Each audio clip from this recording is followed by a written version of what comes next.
রাজনৈতিক কার্যক্রমে নিষেধাজ্ঞা থাকা সত্ত্বেও বাংলাদেশের রাজধানী ঢাকাতে বড় আকারের মিছিল করেছে আওয়ামী লীগ এবং তাদের শাখা সংগঠনের নেতাকর্মীরা। চাঞ্চল্যকর প্রতিবেদন এবং তথ্য। আওয়ামী লীগের নেতাকর্মীদের যেমন সুসংবাদ এটা, তবে আওয়ামী লীগের বাহিরে যারাই আছে বা সরকার পতনে যারা কানেক্টেড ছিল তাদের জন্য ঘুম হারাম করা সংবাদ। আপনি দেখবেন যখনই আওয়ামী লীগের সাথে কথা বলে প্রত্যেকে একটা জিনিস মাথায় রাখে যে আওয়ামী লীগে আসলে সাংবাদিক ইলিয়াস বলছেন কারো হাড্ডি খুঁজে পাওয়া যাবে না, রাশেদ খান বলছেন কারো লাশ খুঁজে পাওয়া যাবে না। আওয়ামী লীগকে একটা ভয়। ইউনূস আমেরিকার বন্ধু না শত্রু? প্রশ্ন ওঠার কারণ আমেরিকার একের পর এক সিদ্ধান্ত। আমেরিকা বাংলাদেশের থেকে অনেক কিছু নিয়ে নিচ্ছে। সুপ্রিয় দর্শক, আসসালামু আলাইকুম ওয়া রাহমাতুল্লাহ। আশা করি সবাই ভালো এবং সুস্থ আছেন। স্বাগতম জানাচ্ছি আমাদের আরেকটি নতুন ভিডিওতে। সুপ্রিয় দর্শক, ভিডিওর থাম্বনেল, টাইটেল, ভিডিওর কিছু অংশ বিশেষ দেখে আপনারা ইতিমধ্যে ধারণা করতে পেরেছেন আজকের ভিডিওটি কতটা গুরুত্বপূর্ণ। সুপ্রিয় দর্শক, এক মুহূর্ত না টেনে সম্পূর্ণ ভিডিও দেখে আপনার মূল্যবান মন্তব্য কমেন্টে জানাবেন। সুপ্রিয় দর্শক, তাহলে চলুন আমরা সেই সম্পূর্ণ বিস্তারিত আলোচনাটা দেখে আসি। তার আগে আপনাদের প্রতি আমাদের একটা ছোট্ট রিকোয়েস্ট, যারা আমাদের চ্যানেল এখনো নতুন, চ্যানেলটি সাবস্ক্রাইব করে, লাইক এবং শেয়ার করে আমাদের সাথেই থাকুন। অবশ্যই সম্পূর্ণ ভিডিওটি দেখে আপনার মূল্যবান মন্তব্য কমেন্টে জানাবেন।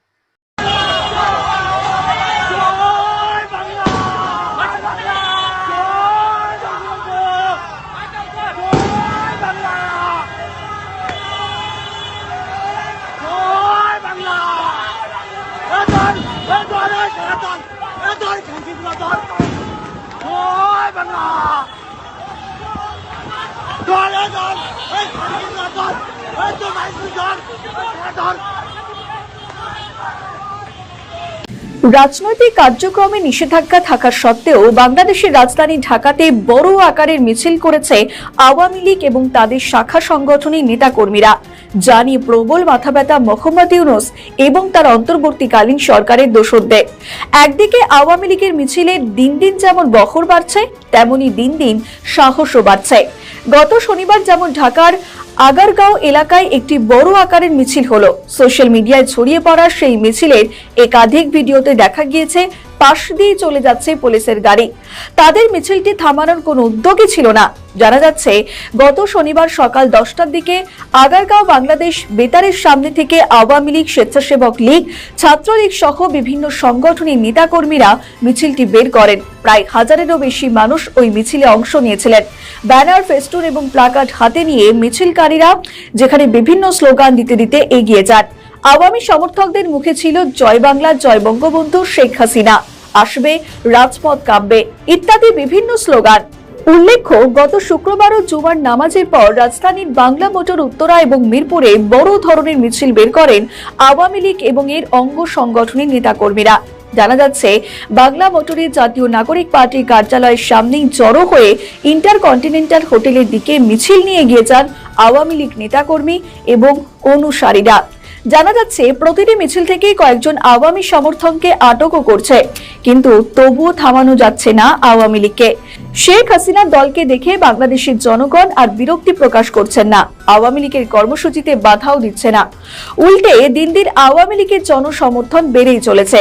এর আগে আওয়ামী লীগের মিছিল নিয়ে উপদেষ্টা পরিষদের বৈঠকে তুমুল ক্ষোভ প্রকাশ করেছিলেন প্রধান উপদেষ্টা মোহাম্মদ ইউনূস, কিন্তু আইন শৃঙ্খলা বাহিনীকে আরো কঠোর অবস্থান নেওয়ার নির্দেশ দিয়েছিলেন। জানা যাচ্ছে, তাতেও পরিস্থিতি পাল্টায়নি, বরং এবার পুলিশের সামনে, এনসিপি কার্যালয়ের সামনেও সদর্পে মিছিল করছে আওয়ামী সমর্থকেরা। এই নিয়ে রবিবার ঢাকায় দেশের আইন শৃঙ্খলা পরিস্থিতি নিয়ে এক উচ্চ পর্যায়ের বৈঠক করেন স্বরাষ্ট্র উপদেষ্টা জাহাঙ্গীর আলম চৌধুরী। আর ওই সভায় একাধিক উপদেষ্টা নিরাপত্তা বাহিনী কর্তাদের কাছে জানতে চান, বাংলাদেশে আওয়ামী লীগের কার্যক্রম নিষিদ্ধ, তাদের ছাত্র সংগঠন ছাত্র লীগও নিষিদ্ধ। তাহলে রাজধানী ঢাকা সহ বিভিন্ন শহরে তারা কি করে মিটিং মিছিল করতে পারছে? পুলিশ কেন জানতে পারছে না? জানা যাচ্ছে, বাংলাদেশের গোয়েন্দা বাহিনী একটি গোপন রিপোর্ট পেশ করেছে। তাতে স্পষ্ট বলা হয়েছে, শেখ হাসিনার দল তাদের হারানো জনসমর্থন ফিরে পাচ্ছে। রবিবার রাতে স্বরাষ্ট্র বিষয়ক কমিটির বৈঠকে সেদেশের নিরাপত্তা আধিকারিকরা স্পষ্ট ভাষায় জানিয়েছেন, এই ঘটনার জন্য রাজনৈতিক দলগুলি দায়ী। আর ওই রিপোর্টে উল্লেখ রয়েছে, ফ্যাসিবাদী শক্তির বিরুদ্ধে ঐক্যবদ্ধ প্রতিরোধ কমে গিয়েছে। আগের মতো আর আওয়ামী লীগের বিরুদ্ধে অন্য দলগুলিকে সক্রিয় দেখা যাচ্ছে না। নানা কারণে সাধারণ মানুষের মধ্যে প্রাক্তন শাসক দলের বিষয়ে অবস্থান বদল হয়েছে।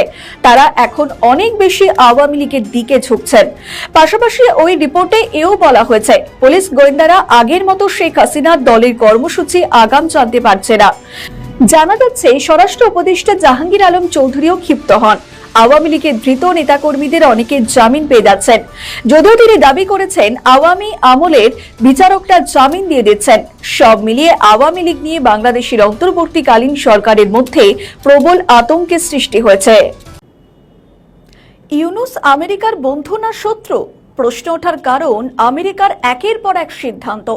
আমেরিকা বাংলাদেশের থেকে অনেক কিছু নিয়ে নিচ্ছে, বন্দর নিয়েছে, অনেক বেশি দামে তরল গ্যাস বিক্রি করছে, কিন্তু বিনিময়ে তেমন কিছু পাওয়া যাচ্ছে না। 3টি বিমানে করে আমেরিকায় অবৈধভাবে বসবাস করা বাংলাদেশিদের ফেরত পাঠিয়েছেন। তাদের ফেরত পাঠানো হয়েছে সেভাবে যেভাবে বন্দীদের রাখা হয়, আর এই সব বাংলাদেশিদের হাতে ছিল হাতকড়া, পায়ে শিকল, খুব অসম্মানের প্রত্যাবর্তন। কিন্তু এমন তো হওয়ার কথা ছিল না।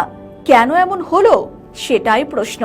কারণ এটা ধরে নেওয়া হয়েছিল ইউনূস আমেরিকার বন্ধু, সুতরাং সব দিক থেকে আমেরিকা সাহায্য করবে, বিনিয়োগের বন্যা বয়ে যাবে। আর সেই আশায় জল ঢেলে আমেরিকা এখন বাংলাদেশের সঙ্গে শত্রুতা করছে।